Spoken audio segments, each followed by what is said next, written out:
Hello and good day. This is Cory from the BachScholar YouTube channel. I welcome you to this video today in which I am going to practice a prelude by Scriabin.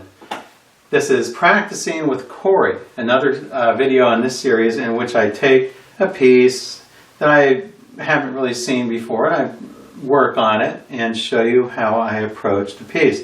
This particular piece comes out of this book, Scriabin, The Complete Preludes and Etudes for Piano, published by Dover. You can also find it, I'm sure, for free on IMSLP. The particular prelude I'm playing today is number 2 out of the Opus 11 preludes. Number 2 out of Opus 11. Okay? Before I go further, please do this. Get a pencil and mark off measure numbers. Measure 7, 13, 19, 25. I'm marking the measure numbers here at the beginning of each line. 32, 38, 44, 50, 56, 62. If you have a different score, if you have a different edition, not from this one, it might have different numbers in different places. But the whole thing has 4, 5, 6, 7, 8, 9, 69 measures. Do this because I will be referring to measure numbers in this video if you want to follow along with your score and perhaps learn it with me. It's a beautiful piece of music. I've never played it before. I've never taught it before. I don't even remember hearing it before. I may have heard it, but I can't really remember it. So it's a really good piece. I just sort of took it out this morning about an hour ago and started looking through it and thought I'd just make this video on the whim. I didn't really practice this much. I want to tell you 2 things to do in general, not just for this piece, but in general, when you're learning music. Many pianists express their concern about sight reading, and many pianists think their sight reading isn't at a good level. You're welcome to get my Sight Reading in Harmony book. It's the world's leading system on sight reading. You can get that if you want, if you don't have it already. If you don't have that, that's fine. But if you want to increase your sight reading skills and be able to learn quickly and efficiently, here are 2 rules you have to do in order to make this happen. The first rule is get your music, get your sheet music, put it in front of you, put it on the music stand. Do not listen to recordings. Do not get the sheet music, put it up, and then go to YouTube and listen to 10 recordings of people playing it. That is a waste of time. You will not spend your time wisely by listening to recordings. You can listen to recordings at a later stage. I would suggest that, but not before you're going to look at it and sight read it for the first time. This is the old-fashioned way. Imagine 150 years ago, or even 100 years ago, before there were recordings, before there was YouTube, before there was records. Well, what did they do? They got the sheet music, they put it in front of them, and they simply learned it. You know, I have this theory. I think they were much better at sight reading 100 and 150 years ago than they are today. It's because all these distractions get in our way. What do students usually do when they're assigned a piece to learn? Well, they usually go to YouTube and listen to a dozen recordings. That takes a lot of time. If you take that time it takes you to listen to those recordings and use that to try to read your music, you'll get a much more accomplished. Okay, so that's rule number 1. Rule number 1 is do not listen to recordings in the early stage. Rely just on sheet music you have in front of you. Rule number 2, get rid of your cell phone or your mobile phone, as they say in Europe. Get rid of it, put it in the other room, turn it off, don't look at it. We live in a day and age now where people are addicted to their telephones. This, I believe, is a major factor that has contributed to the downfall of sight reading. Sight reading has gotten worse and worse over the years. One reason is because of cell phones. They simply take too much time away from you, too much energy. You know, every time it beeps, every time you get a message, you have to look at it. It interrupts your practice time. Get rid of your phone. Don't look at it. Sit down at the piano and learn your music. Those are the two rules. Get your sheet music. Don't listen to recordings. Get rid of your cell phone or mobile phone. And you will be ahead of the game if you do just those two things. Now I've lectured to you too much. Let's go to Scriabin now. Scriabin was a really interesting composer. I love his music, and I love the sound of his music. You can just bask in the sounds. Let's take it from the beginning. I'm going to play it really slow. It's in 3/4 time. He marks allegretto, but I'm just going to play it a little bit slow.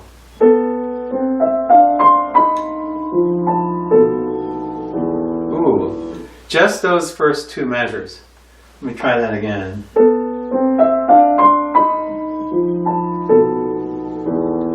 It's like going up a hill and going down a hill. He has a crescendo, decrescendo. He has his tempo, and then he has a ritardando. So you're going along, then you're getting slower as you're going down the hill. Softer and slower. So you're growing. And you get softer and a little slower. Then it picks back up.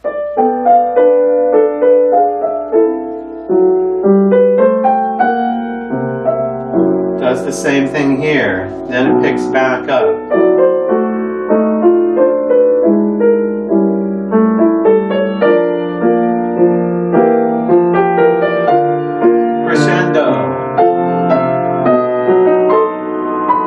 In measure 14, he doesn't mark a squiggly line to arpeggiate the left-hand chord, but you're perfectly permitted to do that. And I would do that. It's a nice expressive device. Measure 14.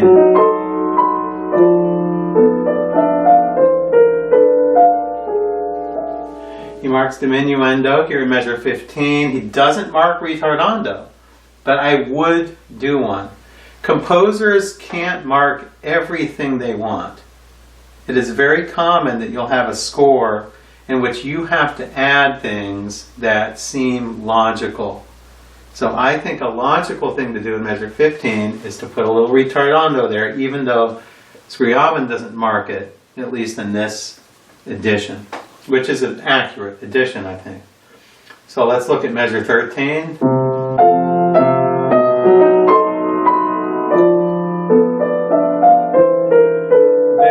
Expressive, slow down. Now measure 17 continues where the beginning was.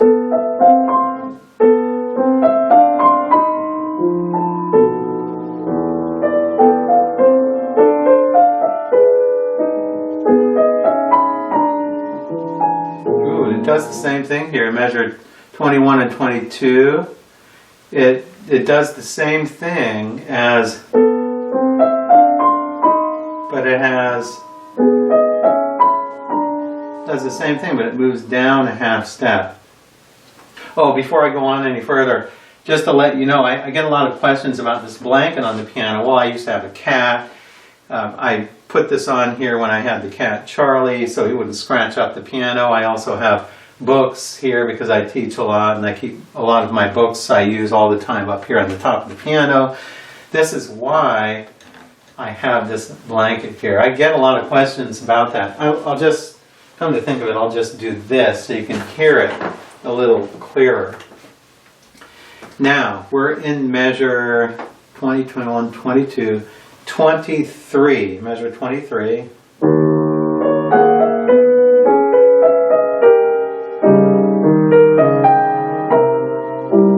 Crescendo.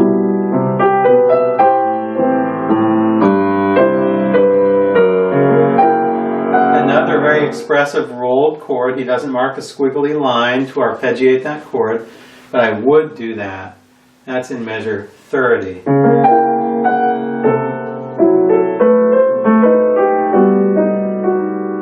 And I would do a little ritardando here at the end of measure 32. Just like before, he doesn't mark that, but I would do that. Now in measure 33, pick it back up. You have this in measure 34 to 35. You have this, no, actually 35 to 36. You have this tenor line. To get that G in measure 36, I would take that G with the right hand. It doesn't say that. Most people would take it with their left hand, but take it with your right hand.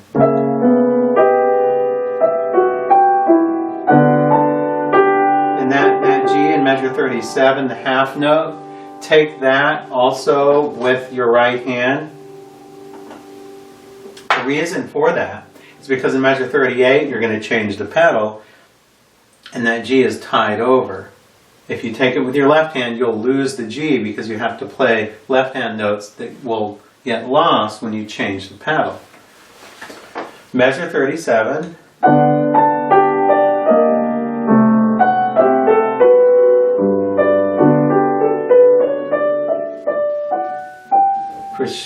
D crescendo here just dissipates into the air. Then we are in measure 41.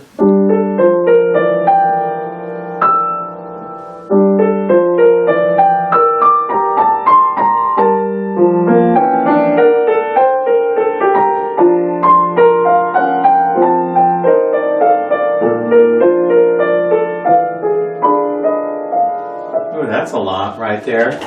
Another tip I would give you, and I've mentioned this before, I also mentioned this in my book, Sight Reading and Harmony.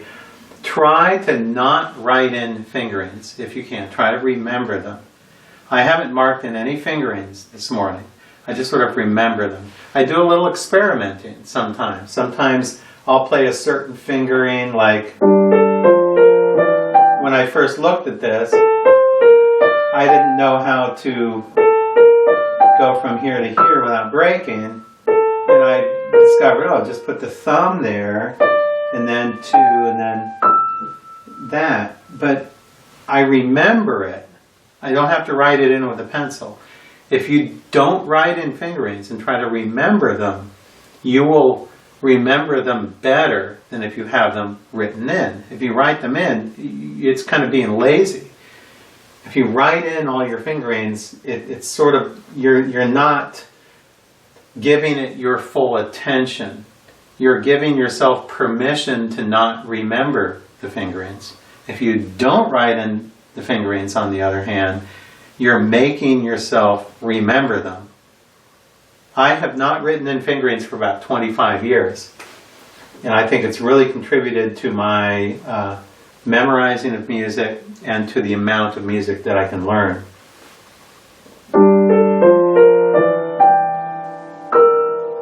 That's a large jump.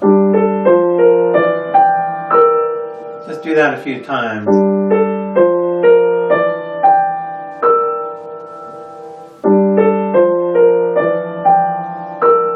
Or push the pedal down there too. Pedal down when you play that E in the bass.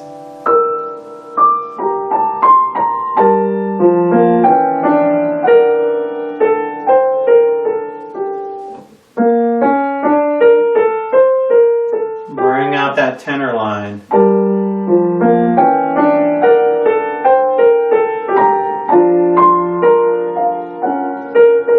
That B flat, measure 45, take that with your right hand.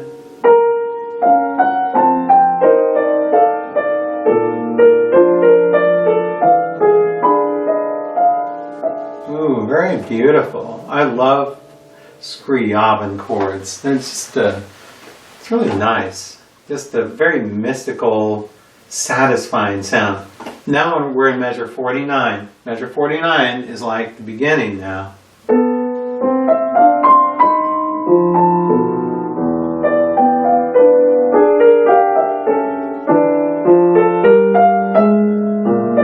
Remember, you're going up the hill and down the hill. Crescendo, decrescendo, a little bit of slowing down when you're decrescendoing. This is Scriabin's way of writing in rubato. Crescendo. 1, 2, 3, 1, 2, 3. You can take your time there on count 2.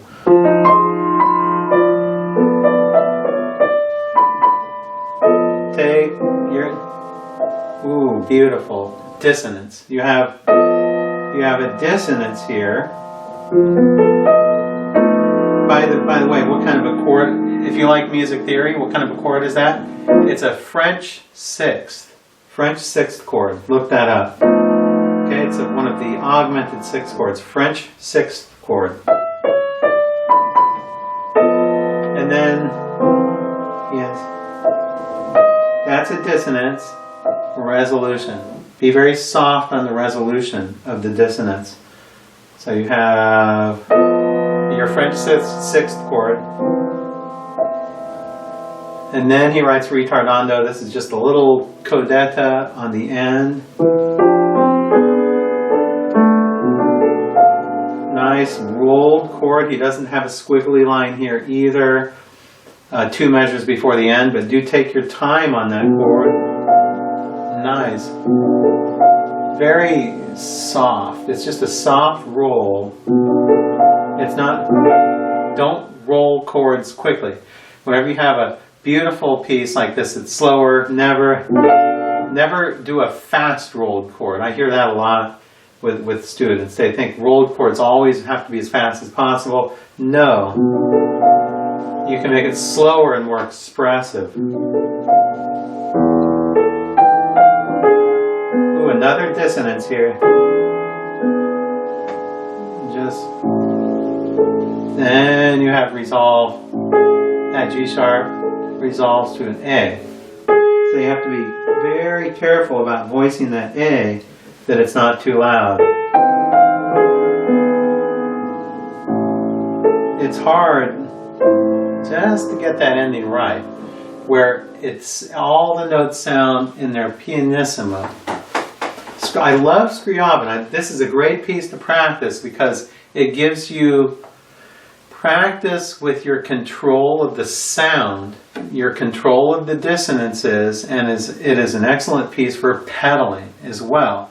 It's not a virtuoso piece, so that's good. It's not fast, you know, it doesn't have fast finger stuff in there, so you don't have to be, you know, a concert pianist virtuoso to play this. It's an excellent piece, actually, for intermediate level piano students, intermediate to upper intermediate level piano students, to learn voicing, pedaling, and expression, ritardandos. It's all in here. It's all in these 2 pages. It's an amazing piece. You know, and I always learn new things. You know, you would think, oh, you know, you'd think I would know this by now. You know, I've played piano for many, many years. You know, how long have I played? 45 years or something piano. You'd think, oh, I definitely would have gotten to this. Well, I haven't. So you're always learning something new. There's always a piece that someone will not know, even experienced pianists.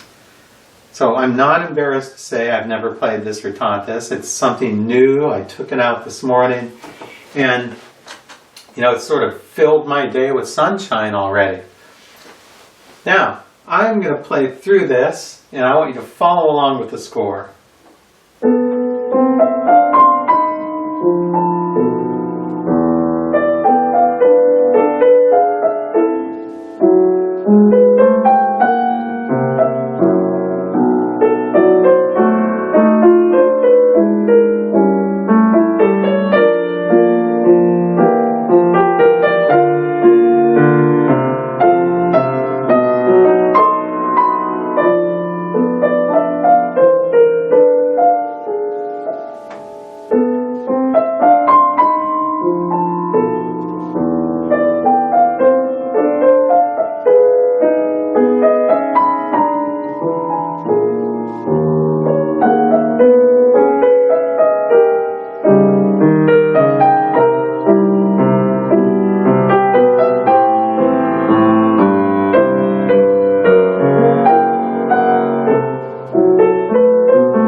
Beautiful piece. I really like that. This goes up and down and sort of meanders around. So I hope you enjoy working on this piece here, Prelude number 2 from the Opus 11 set by Alexander Scriabin. Until we meet next time. Thank you.